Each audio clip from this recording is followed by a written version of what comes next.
Hi everyone, welcome back to my channel. ఇదైతే దసరా ముందు తీసిన వీడియో అనమాట. షార్ట్ వీడియో అప్లోడ్ చేసా, కానీ లాంగ్ వీడియో అప్లోడ్ చేయడానికి నాకు టైం అయితే కుదరలేదు.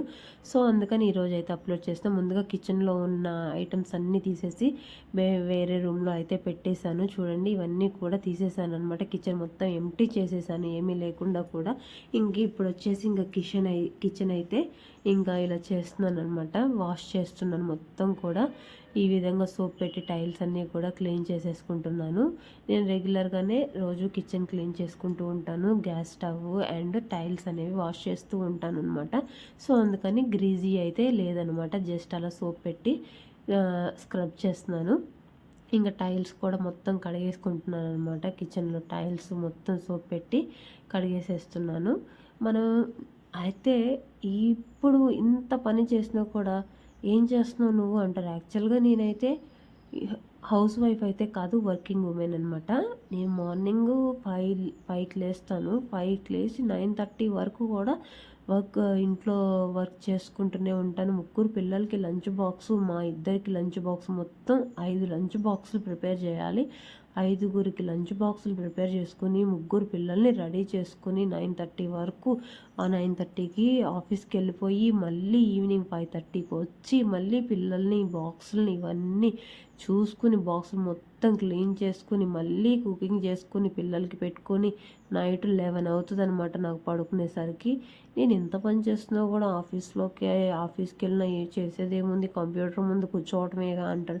ఏంటంత ఈజీ అనుకుంటున్నారా కంప్యూటర్ ముందు కూర్చోవటం? ఒకసారి చేస్తేనే కదా ఆ కష్టం అనేది తెలుస్తుంది.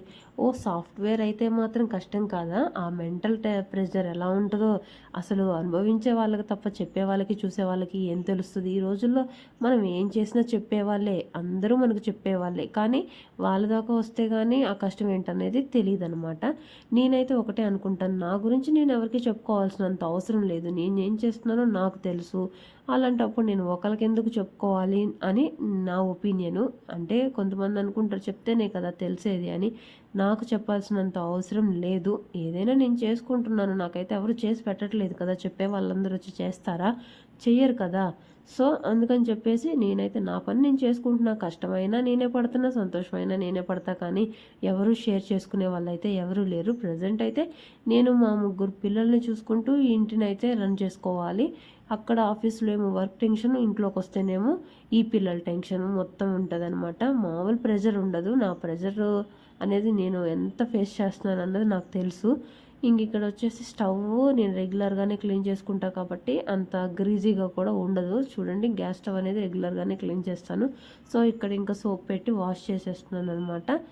ఇప్పుడు చెప్తున్నాం కదా, మనం ఏం చేస్తున్నాం అన్నది కూడా అందరికీ చెప్పుకోవాల్సిన అవసరం అనేది ఉండదని నా ఒపీనియను. ఇక్కడ మొత్తం ఇంకా కిచెన్ అయితే కడగటం అయితే అయిపోయింది. షెల్ఫ్లతో సహా మొత్తం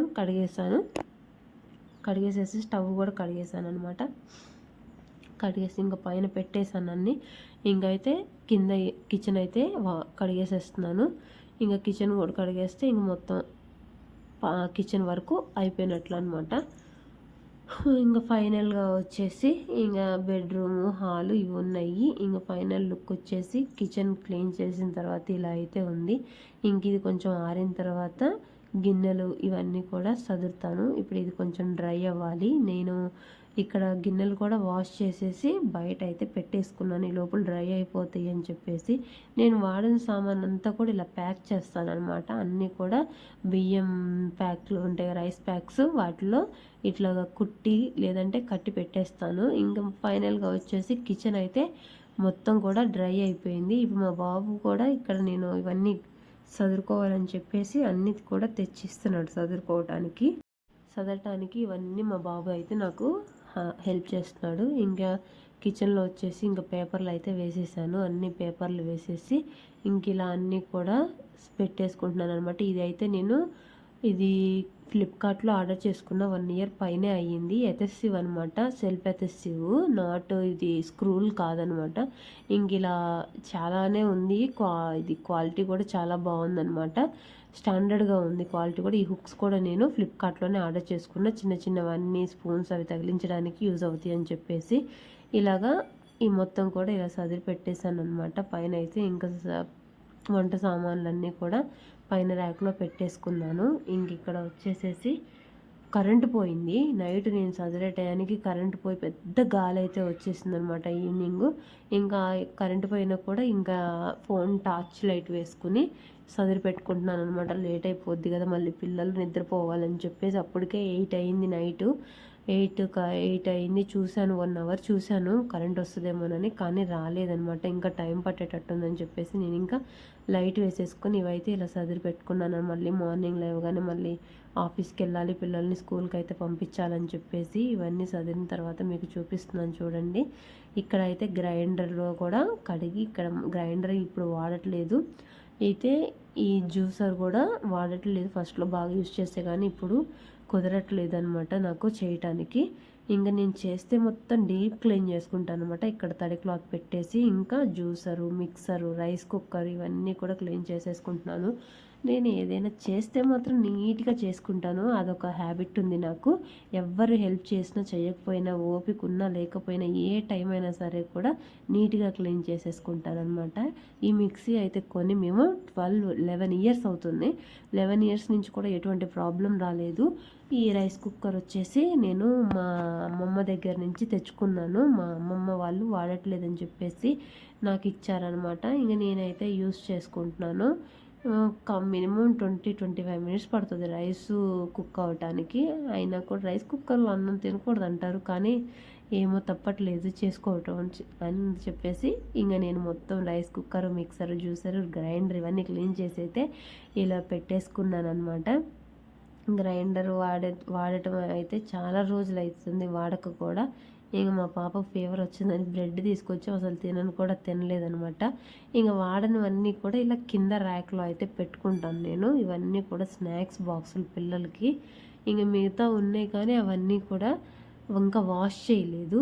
ఇంక గ్రైండర్ వాడట్లేదని చెప్పేసి క్లాత్ అయితే వేసేస్తాను. ఇలా వాడిన వాటిని క్లాత్ వేసి పెట్టుకుంటే డస్ట్ అనేది పడకుండా ఉంటుంది. సో ఇంకా గ్రైండర్ మీద వాడనివి గిన్నెలు అయితే పెడుతున్నాను అనమాట. ఇంకా రెగ్యులర్గా వాడేవన్నీ కూడా కింద పెడతాను. ఇంకా పైన మాత్రం వాడనివన్నీ పెట్టేసి ఇంకా ఒక చీర అనేది వాటి మీద కప్పేస్తాను అనమాట. పైన ర్యాక్ మీద సన్ సైడ్ మీద వచ్చేసేసి ఇంక చీర కప్పితే డస్ట్ అనేది పడకుండా ఉంటుందని చెప్పేసి నాకు అదొక అలవాటు అయితే ఉంది. సో ఇంకా ఫైనల్ లుక్ వచ్చేసి కిచెన్ కరెంట్ పోయింది కాబట్టి నేను ఇలా టార్చ్ లైట్తో చూపిస్తున్నాను మీకు. చీకటిగా ఉంది, ఇంకా టార్చ్ లైట్ వేసి ఈ విధంగా అయితే చూపిస్తుంది. ఇవన్నీ సన్ సైడ్ మీద పెట్టేవన్నీ నేనైతే యూజ్ చేయనివి కూడా ఇలా ప్యాక్ చేసుకొని నీట్గా కూడా పెట్టేస్తాను అనమాట. కడిగి అయినా కూడా డస్ట్ పడుతూనే ఉంటుంది, మరీ అంత కాదు, కవర్ చేస్తే కొంచెమైనా డస్ట్ అనేది తగ్గుతుంది అనమాట. ఇంకా ఫైనల్గా అయితే నాకు కిచెన్ సదడం అయిపోయింది. కొంతమంది చాలా బాగా ఆర్గనైజేషన్ చేసుకుంటారు కిచెన్ని. నాకు వచ్చిన విధంగా అయితే నేను సర్దుకున్నాను అనమాట. మీకు కనుక నచ్చితే లైక్ చేయండి, ప్లీజ్ సబ్స్క్రైబ్ చేసుకోండి మా ఛానల్ని. ఇప్పుడైతే వీటి మీద అయితే నేను ఒక శారీ అనేది కప్పి పెట్టుకుంటాను. ఇప్పుడు పైన శారీ అయితే ఈ విధంగా కప్పేశాను. Thank you for watching.